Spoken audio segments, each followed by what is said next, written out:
ஃபுல்லா பால்டா வரணுமா? நான் ஏன்னு கேட்டேன். அதான் எனக்கு பதில் இருந்துச்சு. அங்க வந்துட்டு கேன்சர் பேஷண்ட்லாம் இருக்காங்களாம்ல. அப்பதான் நீ அந்த ஜிம்முக்கே போக வேண்டாம்ல. நீ 5500 கொடுத்து எவனா ரெடி பண்ண? நீ பாவம்ல பாக்கே பரிதாபமா இருந்ததுல. அவர் கேன்சர்னால நீயும் முடி வெட்டணுமோ? அவர்கிட்ட ட்ரைனிங் போகாட்டி நீ நார்மலா இருக்கலாம். கரெக்டா? இல்ல அங்க கேன்சர் பேஷண்ட்லாம் வந்து ஒர்க் அவுட் போடுவாங்களாம்ல. அடிச்சு பார்த்தது இல்ல. 2 கம்ப வச்சு நீ போய் உள்ள போயிட்டு கம்பு எடுத்துட்டு மிதி எல்லாரும்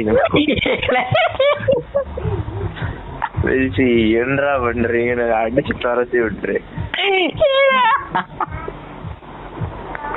என்னடே இது முடியறதுக்கு நீ மொட்டையா வர போற?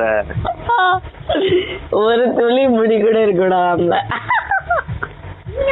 அப்பெல்லாம் போகாதடா. என்னடா இது?